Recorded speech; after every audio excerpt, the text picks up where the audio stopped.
오늘은 사도행전 6장 1절로 7절 말씀을 통해서 이 일을 그들에게 맡기고라는 제목으로 함께 은혜를 나누겠습니다. 교회에 들어오게 되면 교회 안에는 여러 가지 주어진 일들을 감당하는 모습들로 그렇게 하루하루의 삶들을 감당해 나갑니다. 특별히 어떤 누구에게는 특별한 직책이 주어지고 또 어떤 누구에게는 일반적인 모습으로 그렇게 교회 생활에 부름을 받습니다. 그렇게 각자가 하나님 안에서 구원받은 삶을 함께 만들어 가지만 그 부름의 자리는 조금씩 다를 수 있고 또 다른 모습으로 그렇게 교회 안에서 서로 협력하고 한 마음으로 일을 해가는 모습들을 보게 됩니다. 사실 이런 모습들을 가운데서 우리는 그 직분을 맡기도 하고 또 직분 맡은 자들을 옆에서 지켜보기도 하고 그렇게 삶을 감당해 갑니다. 근데 왜 하나님은 이렇게 특별한 사람들을 부르고 또 그들을 통하여 교회를 섬기는 일들을 맡기고 계실까요? 그 목적과 내용들은 도대체 어떤 내용들로 채워져야 합당할까요? 오늘 특별히 초대교회 안에서 새로운 직분인 집사를 세우는 일들을 본문으로 세우고 있습니다. 이 집사를 세우는 일들을 통해서 하나님이 목적하고 하나님이 계획하셨던 그 내용들을 함께 나누므로 이 땅을 사는 우리들에게도 하나님의 교회 안에서 새로운 삶을 살아가고 있는데 특별히 직분자로 부름받은 그런 모습으로 우리가 부름받을 때 어떤 내용으로 그 삶을 감당하며 어떤 목적으로 그 주어진 직분들을 감당해야 되는지를 함께 살펴보도록 하겠습니다. 오늘 본문은 사실 초대교회가 성장해 가면서 나타났던 하나의 내적인 문제를 다루고 있습니다. 그 내적인 문제는 부흥과 함께 찾아왔던 교회의 어려움입니다. 사람이 많아지고 성도의 수가 늘어나게 되면 많은 문제들이 생기게 됩니다. 물론 기쁨으로 감당하는 문제들이겠죠. 때로는 공간이 좁기도 하고 때로는 많은 사람들이 서로 움집하기 때문에 무질서해지기도 하고 때로는 그 많은 사람들을 조직적으로 관리하는 것이 어려워지기도 합니다. 이렇게 성도가 늘어나고 교회가 성장하고 또 하나님의 사람들이 많아지면서 생기는 일이 오늘 본문에도 등장을 합니다. 그 일은 서로 분파가 되어 효과적으로 교회가 감당해야 될 일들을 감당하지 못하고 있다는 겁니다. 오늘 본문에 보면 이렇게 시작을 합니다. 그때에 제자가 더 많아졌다라고 이야기를 합니다. 즉 초대교회의 교회가 복음의 역사를 통하여 성도의 숫자가 점점 많아졌다라는 이야기입니다. 사실 이렇게 많아졌다라는 말의 내용이 그냥 일반적이고 평범한 모습처럼 보여집니다.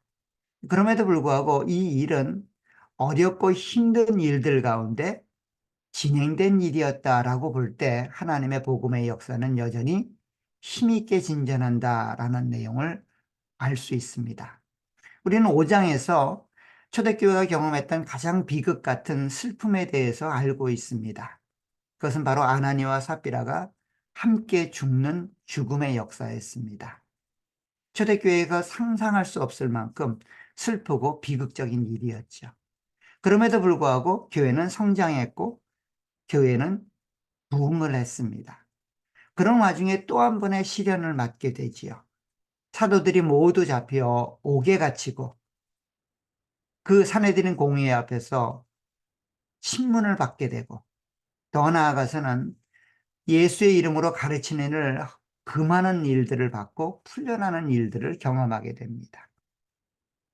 어찌 보면 자신들의 지도자들, 교회의 어른들이라고 할 수 있는 사도들이 일제히 감옥에 갇히거나 고난을 당하거나 신문을 당한다라고 하면 교회가 위축받기 딱 맞습니다.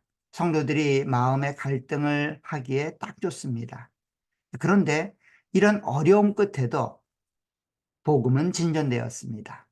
사도들도 자신들에게 부여되었던 예수 그리스도의 이름으로 가르치는 일에 더 열심을 내었고 두려움과 공포가 앞다르고 있지만 여전히 복음의 역사는 멈추지 않았습니다. 성도님들도 마찬가지죠. 교회 안에는 더 많은 사람들이 모여들게 되었습니다.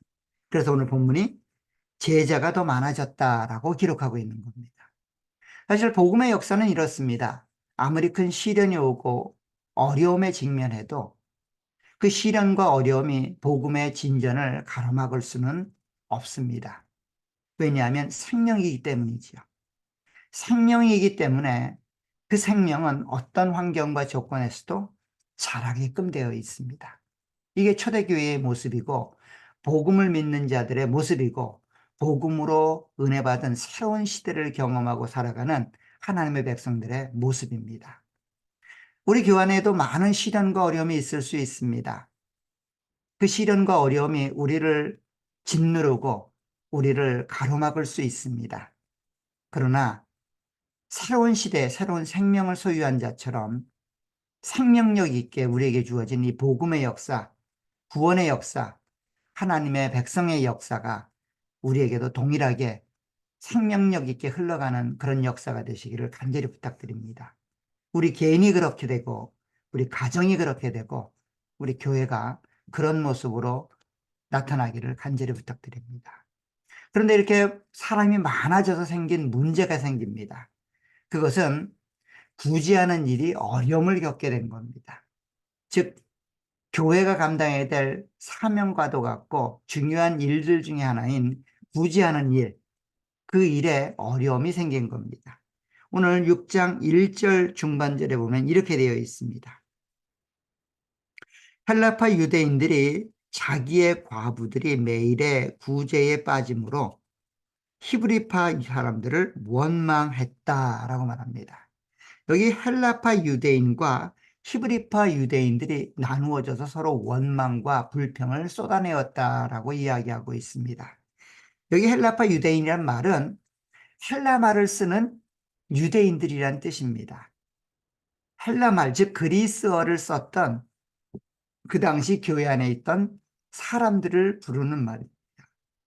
히브리파 사람들이란 말은 히브리어를 쓰고 있는 교회의 교인들을 이야기합니다. 여기 헬라, 즉 그리스어를 썼던 유대인들, 교인들이란 말은 그 출신이 디아스포라라는 뜻이에요. 팔레스타인 안에서 그렇게 정상적으로 오랫동안 신앙생활을 했던 사람들이 아니라 그 당시 포로 후기 시대부터 사방에 흩어져 살았던 디아스포라의 후예들이라는 뜻입니다. 즉 그리스가 통치하고 그리스가 점령했던 그 시대 안에 그렇게 그리스어를 공용어로 쓰고 있지만 여전히 히브리파 사람들은 즉 팔레스타인을 중심으로 히브리어를 썼던 사람이라는 거죠. 사실 여기 히브리어라는 말은 아람어를 일반적으로 일컫는 말입니다. 로마 시대에 아람어가 그렇게 공용적으로 쓰여졌기 때문에 히브리어와 아람어는 그렇게 차이가 없습니다. 즉 이렇게 디아스포라에 살다가 예루살렘 쪽으로 모여진 사람들, 그리고 예루살렘에 쭉 거주하면서 신앙생활을 했던 사람들, 이 두 부류가 서로 불평을 쏟아내게 된 겁니다. 사실 이렇게 히브리파 사람들이 모여 살던 그곳에 헬라, 즉 그리스 언어를 썼던 사람들이 모여들게 된 이유는 오순절 성령 강림 이후에 있었던 많은 일들이 영향을 미쳤을 겁니다. 민족의 3대 절기에는 누구든 남자들은 예루살렘에 모여야 되는 전통을 디아스포라고 하여 어기진 않았습니다. 그들도 모여들었고 그들도 그렇게 예루살렘을 방문했는데 우리가 잘 아는 것처럼 오순절 성령 강림 이후에 많은 사람들이 예수를 믿게 되었고 그렇게 예루살렘 교회는 점점점 부흥하기 시작해서 나타나는 모습입니다. 오늘 헬라파 유대인들이 히브리파 유대인들과 이렇게 불평불만을 하고 있었던 것은 구제하는 일에 서로 어려움이 있었기 때문이다라고 이야기를 합니다. 이 어려움은 사도들의 말로도 표현이 되고 있습니다. 오늘 2절에 보면 이렇게 말합니다. 12사도가 모든 제자를 불러 이르되 우리가 하나님의 말씀을 제쳐놓고 접대를 일삼는 것이 마땅하지 아니하다라고 말합니다. 자, 사도들이 감당해야 될 일들은 그 당시 두 개였던 것 같습니다. 첫 번째 일은 말씀을 가르치고 말씀을 전하는 일이었고, 또 하나는 접대하는 일이었다라고 말하고 있습니다. 여기 접대했다라는 말은 뭔가를 서브했다라는 말로 일반적으로는 식사를 돕는 것처럼 뭔가 봉사를 하는 것처럼 그런 일들을 이야기합니다. 원문에는 사실 이 접대라는 말을 재정 출납을 했다라는 말과 동일시하고 있습니다. 즉 재정을 사용해서 뭔가를 했다는 거예요. 재정을 통하여 어려움에 직면해 있는 사람들을 돕는 일을 했다는 겁니다. 즉 영적인 일과 물질적인 일을 사도들이 감당했다는 거예요. 영적인 일은 하나님의 말씀을 전하는 일이고 기도하는 일이었고, 물질적인 형태로는 구제하고 섬기는 일이었다라고 성경은 이야기합니다. 이 일이 사도들의 일이었다는 거예요. 그런데 지금 사도들의 일 가운데 구제하는 일, 물질을 섬기는 일, 이 일이 너무 많아진 거예요. 많아졌는데 제대로 되지도 않았다는 겁니다. 그래서 불평불만이 쏟아져 나오고 있는 실정이라는 거예요. 그래서 제자들이 더 이상 영적인 일에 말씀을 가리키고 기도하는 일을 감당할 수 없는 상태가 된 겁니다. 이런 문제가 초대교회에게 직면하게 된 거예요. 그래서 자신들의 주어졌던 일인 이 영적인 일과 물질적인 일을 좀 나누었으면 좋겠다는 거예요. 효과적으로 일을 감당했으면 좋겠다는 거예요. 그래서 이 일이 진행되고 나면 이렇게 말합니다. 4절에 가면 우리는 오로지 기도하는 일과 말씀 사역에 힘쓰리라. 이 모든 일들을 감당하면 좋겠는데 그렇게 감당할 수 없는 상황이 직면했다는 거예요.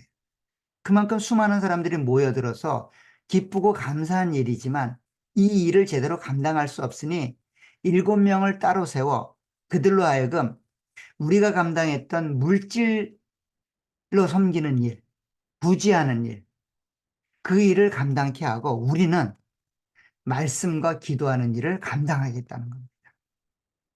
사실 본문의 내용에 이 물질로 섬기는 일이 뭘까? 부지하는 일이 뭘까라고 우리는 고민하지 않습니다. 왜냐하면 이 본문이 안수 집사들을 통하여 부지하는 일을 다루고 있기 때문입니다. 본문에는 사실 집사라는 직책에 대해서 언급하고 있지는 않지만 섬긴다라고 하는 일, 이 디아코노스라는 단어를 쓰고 있기 때문에 이게 집사라는 의미로 나중엔 해석이 됩니다. 그 내용을 맡기는 사람들을 세우자는 겁니다. 그래서 그들을 통하여 자신들이 감당해야 되지만 감당할 수 없는 물질로 섬기는 일을 하게 하자는 겁니다. 그래서 7명을 택하는 일들을 감당합니다. 그래서 5절에 보면 온 무리가 이 말을 기뻐하여 믿음과 성령이 충만한 사람을 택했다라고 기록합니다. 사실 백성들은 자기들에게 일어나는 일들을 정확히 알고 있었고 문제들을 알고 있었습니다.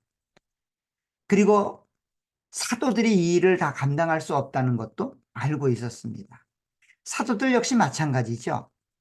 자기들이 감당할 수 없는 일로 지금 교회가 어려움을 겪고 있다라고 하는 것들도 알게 되었습니다. 그래서 7명을 택하여 서로 나누어서 일을 감당하자는 겁니다. 그래서 7명을 택하는 기준을 오늘 본문은 특별히 세 가지로 이야기를 합니다. 3절에 보면 이렇게 말합니다. 형제들아, 너희 가운데서 성령과 지혜가 충만하여 칭찬받는 사람 7을 택하라. 성령과 지혜가 충만한 사람, 그리고 성도들에게 칭찬을 받는 사람을 7명을 택하라는 겁니다. 더 나아가서 그 7명을 택할 때 모습을 보면 5절에 이렇게 말합니다. 온 무리가 이 말을 기뻐하여 믿음과 성령이 충만한 사람 7을 택했다라고 말합니다. 즉 성령과 지혜가 충만한 사람, 믿음과 성령이 충만한 사람, 그래서 성도들에게 인정받고 칭찬받는 사람, 이 사람들을 세우는 겁니다. 아무나 세우는 게 아니죠. 아무나 세워서 일을 맡길 수 있는 게 아닙니다. 성령과 지혜, 성령과 믿음, 그리고 사람들에게 인정받는 사람을 세우자는 겁니다. 사실 여기 집사의 자질로 거론되고 있는 성령과 지혜가 충만한 사람, 믿음과 성령이 충만한 사람, 그리고 사람들로부터 칭찬받는 사람이란 모습은 사실 오순절 성령 강림과 깊은 연관이 있습니다. 왜냐하면 성령 강림을 통하여 성령의 충만함이 우리 가운데 실현되었기 때문이죠. 즉 구원의 새로운 시대를 경험하고 그 새로운 시대를 삶으로 살아가는 사람들, 능력을 행하거나 무언가 사람들에게 인정되는 그런 모습이 아니라 성령 하나님을 통하여 구원이 경험되고 성령 하나님을 통하여 새로운 시대를 살아가는 사람들. 그래서 그것이 많은 자들에게 인정되는 사람들, 그런 사람들을 세우자는 겁니다. 사실 교회에서 직분을 맡을 때 가장 중요한 것은 이 내용이죠. 구원의 확신이 있어야 되며 구원의 감격이 있어야 됩니다. 자기가 새로운 시대에 새로운 생명을 살고 있다라고 하는 확신이 분명히 있어야 됩니다. 개인적으로 그것이 나타나야만 된다는 겁니다. 구원의 확신도 없이 하나님이 주신 새로운 시대를 살지도 못하면서 그렇게 하나님의 구원의 역사에 동참한다고 하는 것. 그것이 기쁜 일이고 감사한 일이지만 그 일은 의지로 감당할 수 있는 일이 아니기 때문에 그런 거예요. 이게 구원의 능력이 하나님의 은혜로 주어져야 되고 하나님의 은혜로 감사해야 되는데 이게 개인의 능력과 개인의 열심으로 감당하게 되면 그 일을 제대로 감당할 수 없기 때문입니다. 그래서 이게 개인의 확신으로 끝나는 것이 아니라 성도들에게도 그것이 인정되어야 된다는 거예요. 성도들의 칭찬을 받는다라는 말은 그의 외적인 삶의 모습이 많은 자들에게 인정되고 기쁨으로 감당한다라는 말이 되기도 합니다. 근데 더 중요한 건 뭘까요? 구원의 감격과 구원의 경험이 외인들로부터 인정이 되어야 된다는 거예요. 아, 저 사람 참 구원받은 자로서의 합당한 모습을 가지고 있다라고 하는 모습을 보여줘야 된다는 것. 인격과 자질이 그렇게 구비되어야 된다고 하는 모습은 그냥 성품적으로 괜찮다. 많은 자들을 섬길 만한 자질이 되었다. 이것도 중요하지만 더 중요한 것은 하나님을 알고 구원에 대한 확신과 구원받은 자에 대한 성품이 그 안에 나타나고 있다는 겁니다. 그런 자들을 일곱을 세우라는 거예요. 그래서 7명이 세워졌습니다. 사실 여기 7명이 세웠다라는 말은 사실입니다. 7명이 세워졌습니다. 그런데 이게 영적인 의미로는 그런 자들로 충만하게 교회 안에 세움이 있어야 된다는 겁니다. 딱 7명을 세우라는 게 아니죠. 그런 자들이 충만해져서 그렇게 12명의 충만한 사역과 함께 교회를 든든히 세워나가는 하나님의 일을 감당하는 모습으로 그렇게 교회가 세워져야 된다라고 말씀하고 있다는 거죠. 그런데 오늘 본문에 보면 굉장히 특이하고 이상한 결과가 드러나고 있습니다. 오늘 결과를 한번 보시기 바랍니다. 6절에 보면 이렇게 되어 있어요. 사도들 앞에 세우니 사도가 기도하고 그들을 안수하니라. 하나님의 말씀이 점점 왕성하여 예루살렘에 있는 제자의 수가 더 심히 많아지고 허다한 제사장의 무리도 이 도에 복종하니라. 자, 교회가 당했던 문제는 숫자가 늘어나서 그 일이, 즉 영적인 일과 육적인 일이 제대로 일어나지 않는 문제였습니다.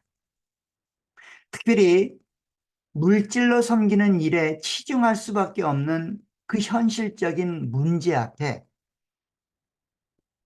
사도들은 성령이 충만한 사람 7을 세워 자신들의 일이 온전하게 이루어지도록 대책을 마련했고, 성도들도 그 일을 기쁘게 여겨 7명을 택하여 안수하여 그 일을 감당했습니다.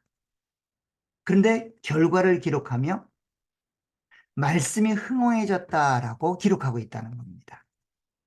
사실 문제는 구제의 문제였는데 결과는 말씀의 문제로 설명하고 있다는 거예요. 굉장히 독특하지요. 사실 오늘 본문에서 말하고자 하는 일은 7명의 집사를 세워 구제하는 일이 얼마나 효과적으로 이루어졌는가라고 하는 이야기를 우리 가운데 말해주는 듯이 보입니다. 근데 결과는 구제일이 어떻게 일어났는지는 그렇게 크게 집중하고 있지 않다는 거예요.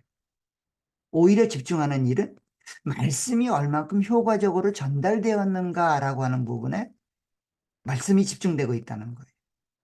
이 말은 우리가 감당하는 많은 직분들이 무엇을 목적으로 하고 있는지를 기록하고 있는 겁니다.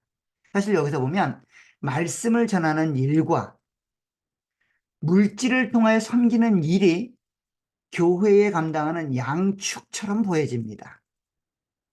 하나는 영적인 일처럼 보여지고 하나는 눈에 보이는 물질적인 일처럼 보여집니다. 어느 하나도 소홀히 할 수 없는 영역이죠. 사실 교회가 유지되고 교회가 세워지는 과정 속에 직분자를 세우는 일과 또 직분자를 통하여 교회에서 봉사일이 일어나는 일과 또 말씀을 사역하는 일들이 항상 병존하게 되어 있습니다. 어느 하나를 무시할 수도 없고 어느 하나를 포기할 수도 없죠. 그럼에도 불구하고 말씀을 전하는 일이 오늘 결론에서 우리 가운데 이 일이 효과적으로 일어났음을 확인하는 일들 가운데 주어지고 있다는 거예요. 그 말은 무엇인가 집중하고 중요하게 이루어야 될 일들이 있다는 겁니다. 사실 우리는 직분을 맡고 직분을 감당하다 보면 그 일에 집중하게 되어 있습니다. 그 일에 집중하다 보면 이 일을 주신 하나님의 목적이 무엇인지를 망각할 때가 있다는 거예요. 그 망각하는 일은 즉 영적인 내용에 대해서 망각하게 된다는 겁니다. 물론 구제하고 선교하고 봉사하는 일이 중요합니다. 그럼에도 불구하고 그 일로 내가 감당해야 될 영적인 일을 대치해서는 안 된다는 거예요. 교회가 열심히 일을 함으로 교회의 본연의 모습인 하나님을 섬기는 일이 다 되었다라고 치부할 수 없다는 겁니다. 성도들에게 이 일을 접근하면 이렇습니다. 우리는 믿음과 신앙을 삶으로 감당해야 됩니다. 그런데 그 믿음과 신앙을 우리가 감당하는 몇 가지 내용들, 성경 읽고, 기도하고, 예배드리고, 사람들과 만나 교제하고, 이런 일로 퉁치면 안 된다는 거예요. 성경 읽어야 되지요. 기도해야 됩니다. 예배 참석하고, 봉사해야 됩니다. 그런데 그게 우리가 감당하는 신앙과 믿음의 전부인 양 오해해서는 안 된다는 거예요. 실제로 우리가 살아야 될 신앙, 믿음은 우리가 선택하지 않은 그 자리, 우리가 택하지 않았던 그 현실에서 감당해야 됩니다. 어디일까요? 남편의 자리, 아내의 자리, 부모의 자리, 자녀의 자리, 내가 감당하는, 내가 어떻게 할 수 없는 그 자리, 내가 어떻게 할 수 없는 그 환경, 그 자리에 속에서 하나님을 기억하고 하나님을 믿는 자로서 삶을 감당해 나가야 됩니다. 인생은 여러 가지 일들이 있지요. 신앙생활이 내 인생의 중요한 부분은 맞습니다. 그러나 신앙생활이 내 인생의 전부는 아니죠. 우리가 살아가야 될 삶의 자리가 있습니다. 부름받은 자리가 있어요. 근데 그 부름받은 자리 중에 내가 어찌할 수 없이 부름받은 자리가 있습니다. 때로는 아버지로 부름받은 자리, 때로는 자녀로 부름받은 자리, 때로는 직장으로 부름받은 자리, 때로는 건강과 환경 때문에 고통받는 그 부름받은 자리, 내가 어떻게 할 수 없는 그 자리, 그 자리가 바로 우리가 살아가야 될 믿음의 현장이고 신앙의 자리라는 거예요. 그게 말씀을 지키는 거고 말씀을 가르치는 내용으로 설명되고 있는 겁니다. 우리는 봉사의 일을 하거나 직분의 일을 감당하면 그냥 내가 감당해야 될 모든 일들을 다 감당했다라고 생각을 해요. 그 일을 잘하면 그냥 내가 맡겨진 이 구원의 삶을 다 살았다라고 그렇게 오해할 수 있습니다. 근데 그렇지 않다는 거예요. 그렇잖아요. 열심히 성경 읽고 신앙생활하고 함께 성경의 말씀을 나누는 자리에 가 있으면 나도 그런 것 같아요. 내 마음도 그렇게 충만해지는 것 같고 기쁨의 자리인 것 같습니다. 근데 그런 자리는 하루에 길어야 두세 시간입니다. 나머지 시간은 어떻게 살죠? 내가 감당해야 돼요. 23시간을 내가 감당해야 됩니다. 21시간을 내가 감당해야 됩니다. 그 삶을 성경 공부하고 하나님 말씀을 읽고 기도했다 그래서 훔치지 말자는 거예요. 그 시간을 가볍게 살아가자는 거예요. 그게 말씀이 흥황하는 것이고 그게 나에게 주어진 삶의 자리로 감당해 가는 겁니다. 오늘 교회가 감당해야 될 일들은 그런 일들로 성도들이 자기에게 주어진 일들을 성실히 감당해 나가도록 그렇게 그들을 돕는 일입니다. 그래서 오늘 구제하는 일이 결론적으로 언급되지 않고 있는 이유예요. 말씀을 맡았다고 하는 것, 말씀을 가르치는 일에 열심을 냈다고 하는 것은 그 원론적이고 본론적인 영적인 일에 그들이 집중하고 그들이 주어진 삶의 자리에서 그 일들을 감당해 갔다는 겁니다. 이게 우리 교회 안에도, 우리 가정 안에도, 우리 개인 안에도 역사되고 있고 목적되고 있음을 잃어버리지 않는 우리 모두가 되시길 간절히 부탁드립니다. 참 쉽지 않지요. 삶의 자리가 더 고달프고 어려우면 교회 생활을 열심히 내게 되어 있습니다. 왜 그럴까요? 내 삶의 자리가 너무 힘들고 어렵기 때문이에요. 그게 나쁘다는 게 아닙니다. 굉장히 좋은 방법이고 굉장히 합당한 자세입니다. 그럼에도 불구하고 더 중요한 것은 내가 살아내야 될 삶의 자리에서 이 일들을 함께 나가자는 거예요. 때로는 힘들고 어려워서 낙심하고 절망하는 사람들이 있을 수 있습니다. 그럴 때 여러분들이 그런 자들에게 그런 삶을 계속해 나갈 수 있도록 격려해 주시고 위로해 주시고 하나님의 힘의 통로가 되어 주셔야 됩니다. 교회는 그런 곳이 되어야 됩니다. 교회가 감당해야 될 구제의 제일 일 목적은 물질을 채워주는 게 아닙니다. 물질 때문에 하나님을 믿는 신앙과 믿음을 포기하려고 하는 자들에게 그 하나님을 믿고 신앙하는 그 일이 얼마나 중요한지를, 그래서 우리가 너희를 도와 그 일을 끝까지 감당해 나가기를 우리가 돕고 있다는 확신을 전달해 주어야만 합니다. 그런 모습이 구제의 가장 아름다운 모습이고, 그렇기 때문에 그 구원의 감격이 있는 자들이 그 일을 감당하는 거예요.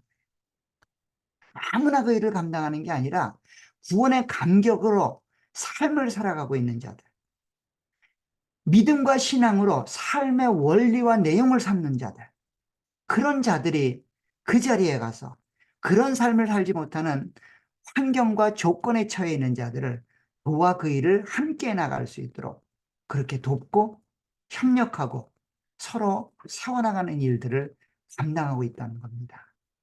사랑하는 여러분, 이런 모습이 이 자리에 참여한 모든 자들에게 삶의 내용으로 채워지기를 부탁드립니다.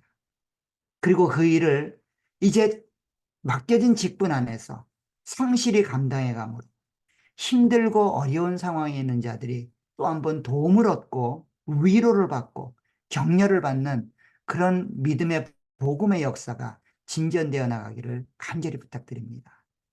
우리를 부르신 하나님은 오늘도 일하고 계십니다. 우리를 통해 하나님의 역사를 이루어 가십니다. 이전에 2000년의 역사 가운데 한 번도 교회의 역사가 장애받거나 어려움에 부딪혀서 무너지거나 실패한 적이 없습니다.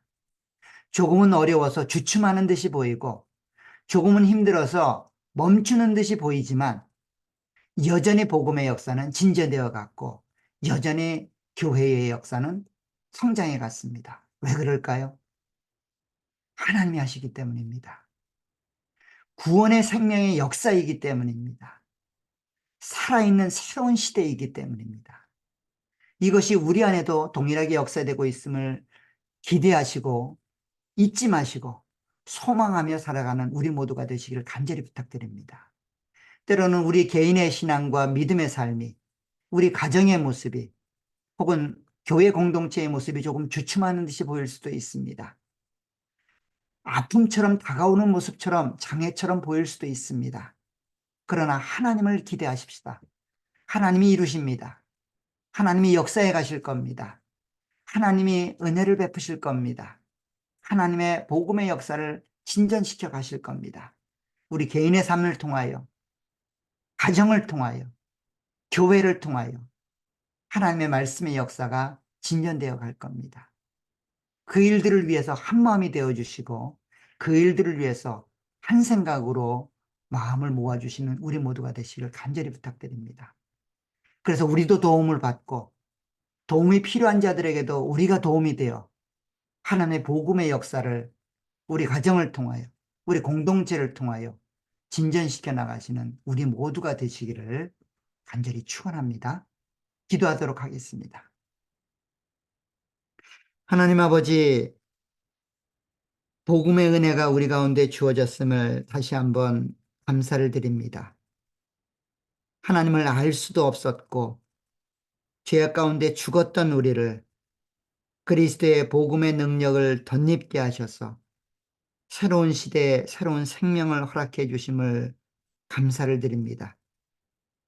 이제 그 하나님의 은혜와 사랑 속에 충만한 자가 되기를 소원합니다. 우리를 충만케 여기시어서 각자에게 직분과 사명을 주시고 교회로 부르셨사오니 이제 그 하나님의 은혜 안에서 구원의 감격이 있게 하시고 그 구원의 열매들을 향하여 주어진 삶들을 감당해가는 우리 모두가 될 수 있도록 은혜 내려 주옵소서. 특별히 개인의 삶 속에서 하나님의 은혜를 구하는 많은 자들이 있습니다. 때로는 지치고 힘들고 어려움에 직면하여 하나님을 기억하지 못하는 그런 어두운 터널 같은 시간을 보내는 분들도 있습니다. 하나님, 하나님의 은혜를 허락해 주시기를 소원합니다. 하나님의 살아계심과 함께하심을 우리로 깨달아 알고 경험할 수 있도록 은혜를 허락해 주옵소서. 포기하지 않고 낭망하지 않으며 절망하지 않는 신앙과 믿음을 가질 수 있도록 그리스도의 생명의 역사를 다시 한번 기억할 수 있도록 어려움에 처해 있는 많은 성도님들의 삶 가운데 은혜로 역사해 주시기를 원합니다. 주께서 우리 가운데 은혜로 역사해 주셔서 오직 주님만이 드러나는 삶이 될 수 있도록 은혜 내려 주옵소서. 특별히 질병 가운데 고통하는 많은 분들 은혜 가운데 함께 해주시고 물질적인 고통 가운데 어려워하는 분들 하나님의 은혜로 역사해 주시고 관계적인 어려움 때문에 고통받는 분들 하나님의 은혜로 역사해 주셔서 그 구원의 하나님을 바라보고 기억하는 역사가 있도록 은혜를 허락해 주옵소서. 다시 한번 저희 공동체가 이러한 일들을 감당해가며 이러한 일들을 위하여 우리에게 허락된 일들을 함께 감당해 나가기를 소원합니다. 우리 모두에게 은혜로 더하시고 성령 하나님의 역사를 통하여 다시금 도전하고 깨어나는 역사가 있도록 은혜 내려 주옵소서. 예수님의 이름으로 기도하옵나이다. 아멘.